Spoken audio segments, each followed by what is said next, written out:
Hey there, comic book community. My name is Joe, and you're watching 360 Comics. I recently picked up a collection that was entirely comprised of modern Marvel books. In fact, the vast majority of them were printed in the last 10 years.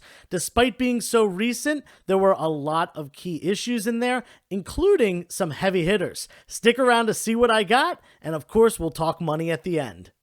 You don't want to miss out on our 7,000 follower giveaway over on Instagram. The prize is this high-grade newsstand copy of Batman 429, the last book in the Death in the Family run. If you want to win that, go enter now because we're going to be picking a winner soon. We're getting close to that milestone number, and when we do, I'll be announcing our 2,000 subscriber giveaway right here on YouTube, so you want to make sure you subscribe to the channel and don't miss out on that. A couple of weeks ago, I put out a video of me buying a modern collection of mostly DC with some indie thrown in there, and I mentioned going back to the seller after the deal was all said and done and giving him some extra money. I believe I paid $60 for the collection initially, but then went back and threw him an extra $20 bill as a thank you because there was some better stuff than I initially noticed in the collection. Some stuff that I didn't know, some stuff hidden among all the bulk. That being said, that comic karma came back to me, and that's what you like to see. That seller had gone through more of his collection, got some stuff that he wanted to bulk off. This time it was the Marvel stuff, which is way more up my alley, so I'm really happy that he contacted me. Yeah, I ended up, asking how much he wanted. He wanted $75 for the couple boxes he had, and I didn't even argue the price. I took a quick scan through and said yes, and I ended up finding some pretty good stuff inside once I got it home and got it sorted, so I'm going to show you that today. Kicking it off, we've got a world record holding book right here. This comic is in the Guinness Book of World Records for having the most characters on the cover of a comic book at 224 decipherable characters, and it's absolutely incredible. I probably spent 20 minutes looking over this cover and trying to name all the characters, and honestly, I probably could have spent a whole hour doing so, but I had other things that I needed to do. It's an awesome cover. I definitely suggest you look at it sometime if you own the book or if you can find it online. It's just a really cool novelty item that it's a record holder. Pretty cool. Next is Man Without Fear number 4, and this is the 1 in 25 variant. Those variants can get to be pretty rare, especially, it's not an issue 1, so it wasn't highly ordered. Daredevil isn't one of the most popular characters in Marvel, so this probably has a reasonably low print run, and it's got an awesome cover featuring the OG yellow Daredevil suit, which we don't see very often. I personally, I really like the yellow suit. I know the red suit is like so classic at this point, but I've just always really liked that. Maybe because it's the original. It's, what we see in Daredevil number 1 back in 1964. And I hope that when they reincorporate Daredevil fully into the MCU, I hope that we see a little bit of yellow suit action. That's just me being hopeful. I don't really think it's going to happen, but hey, you never know. Maybe. Next, we got Punisher number 1. This is from the 2014 run. I think this was like volume 9 or 10, probably volume 10.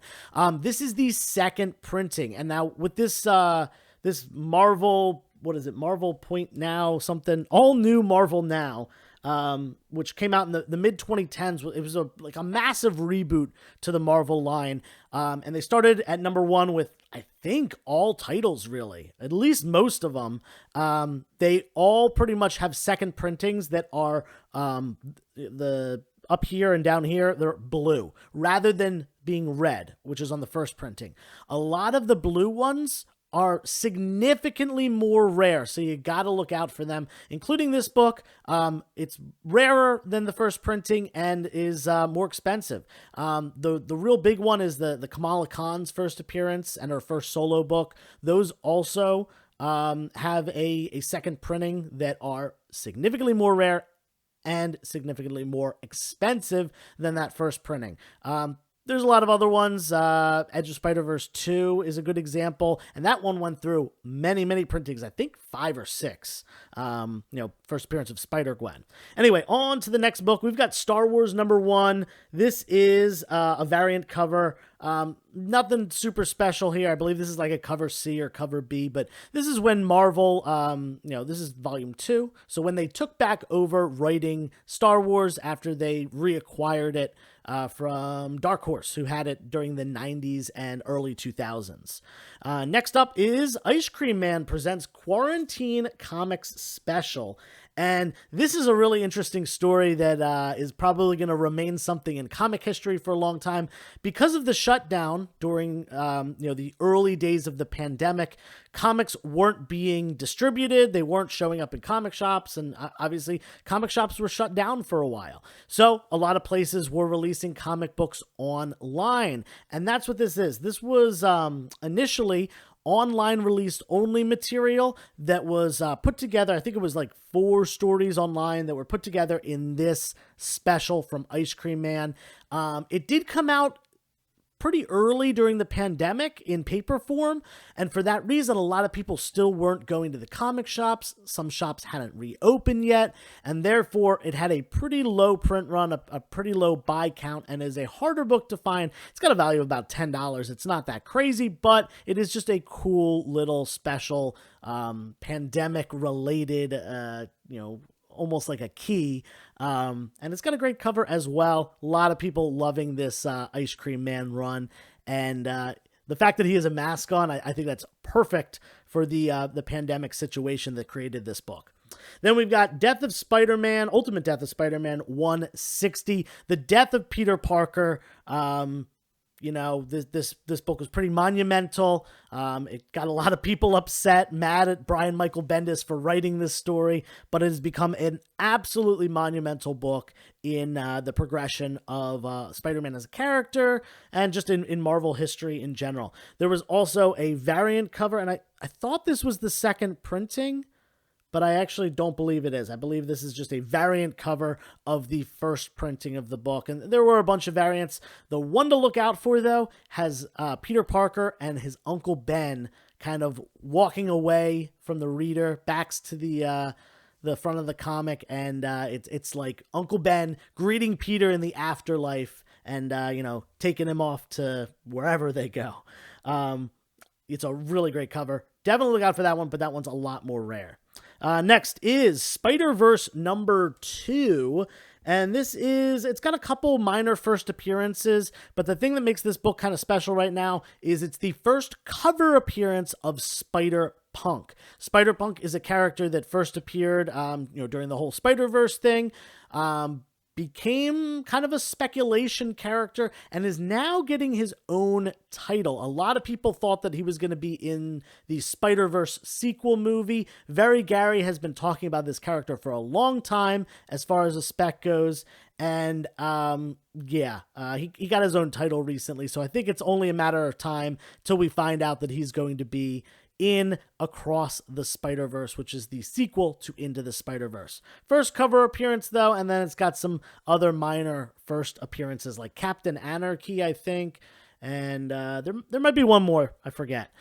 Next up, Edge of Spider-Verse, #1, Spider-Man Noir.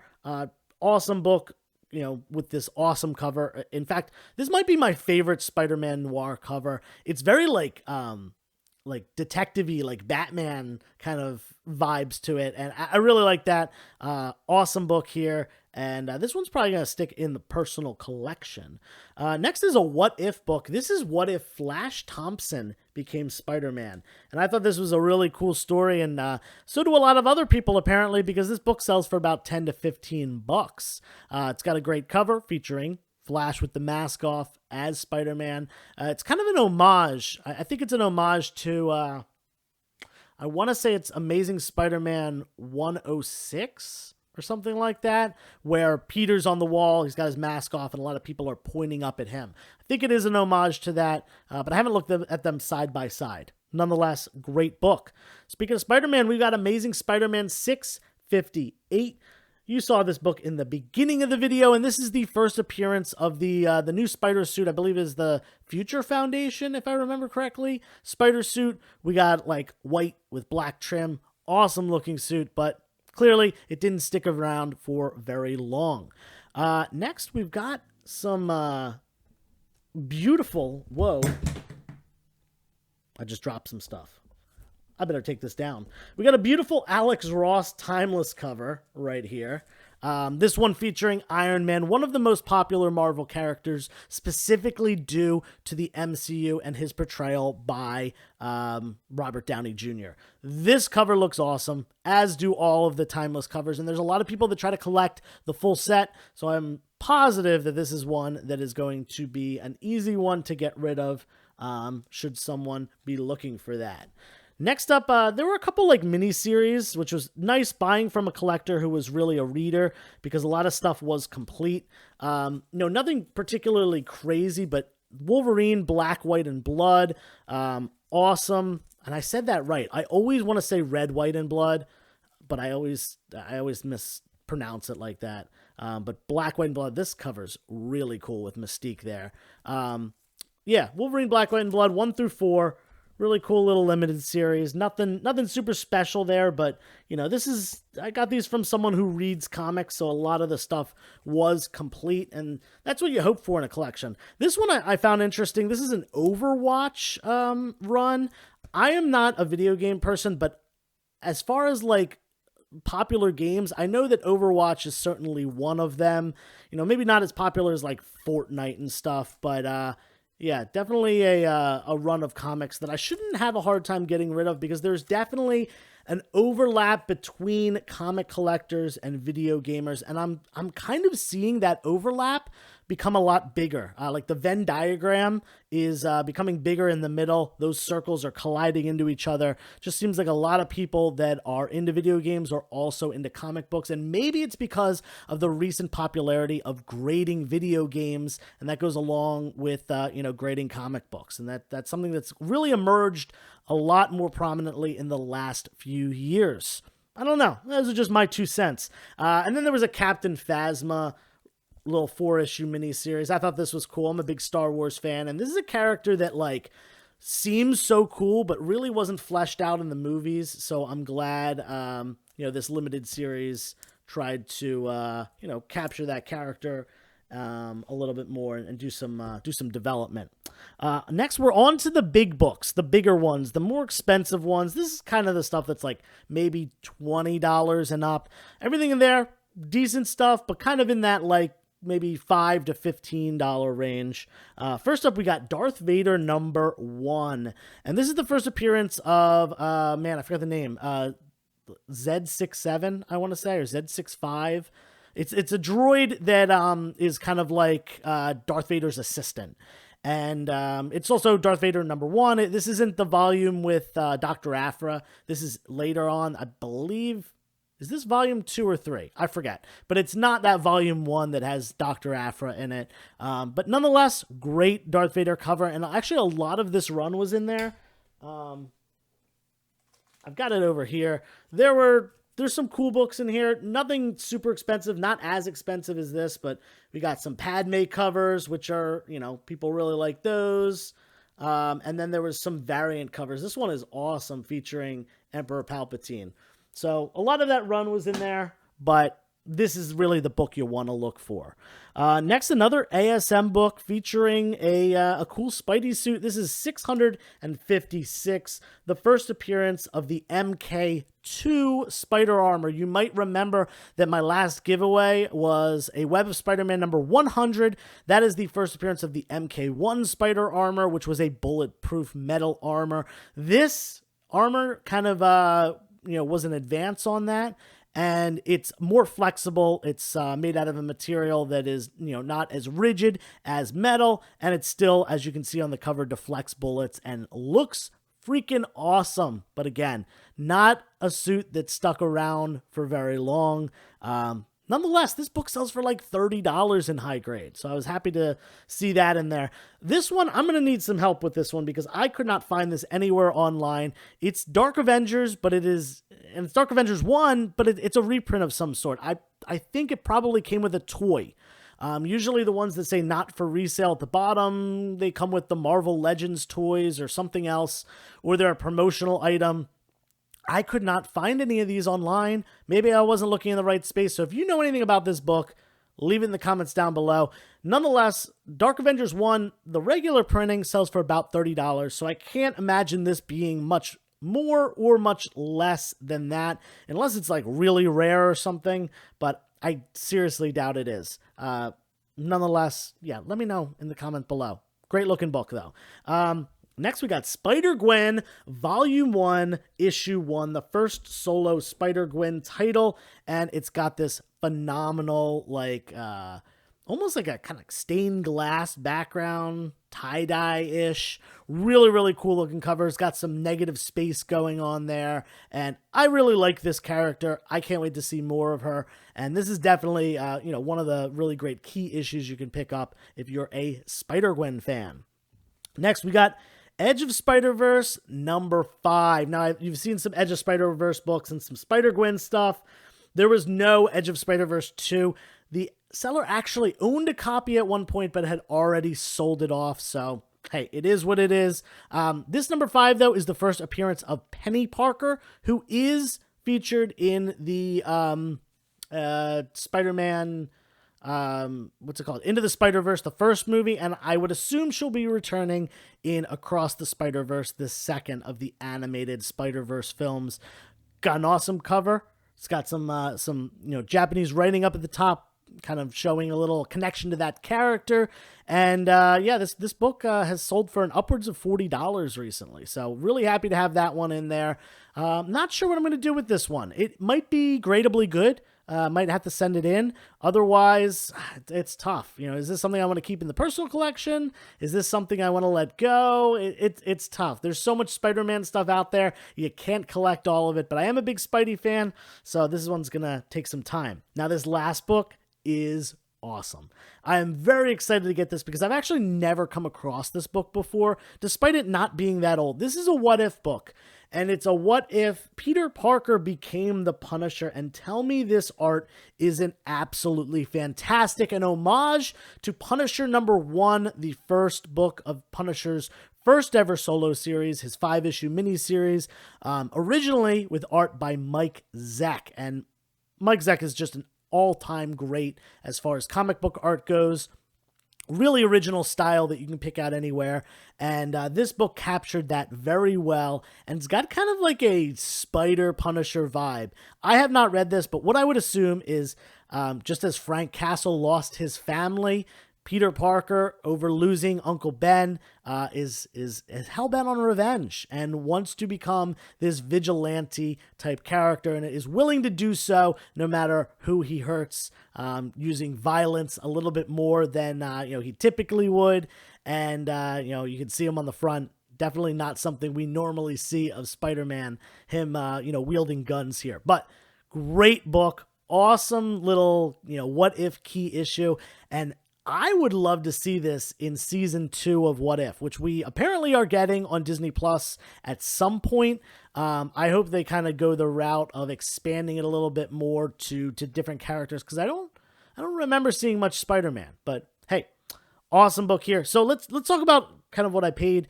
I asked the seller, "What do you want?" He said $75, mostly bulk stuff, like I said. But you saw there were a lot of nice things in here, and for that reason, I briefly looked it over. I didn't even really look at that much, and I didn't see any of these bigger keys in there. But I agreed to the $75, figuring there would be stuff in there. I think that, kind of optimistically, this probably all has a value of about $300. So a really nice come up. Paid about 25% of retail. Again, you don't usually get full retail for things, so let's even cut that in 2/3. Take 66% of that and say that I end up getting $200 in total value. Well, I paid $75 for it. I'm still not quite tripling my money, but still doing very well. I think there's a pretty good chance that I should be able to triple my money with this purchase, and very happy to have some of the more modern books that I don't typically come across in other collections, because most collections are not modern stuff, not solely modern, and have very little modern in them. A lot of stuff is kind of 90s and before, early 90s and before, but it's nice to get some stuff in from the 2000s every once in a while, both for my personal collection and stuff to sell. Hopefully you guys enjoyed this video and learned something. If you did, please hit that thumbs up for a like, leave a comment down below, and if you're not subscribed to the channel, you definitely want to do so. I'm going to do something pretty cool for the 2,000 subscriber giveaway, and you don't want to miss out on that. Hit that subscribe button, stay in tune with the channel, and come back for more. And until next time, turn the page, wash your hands.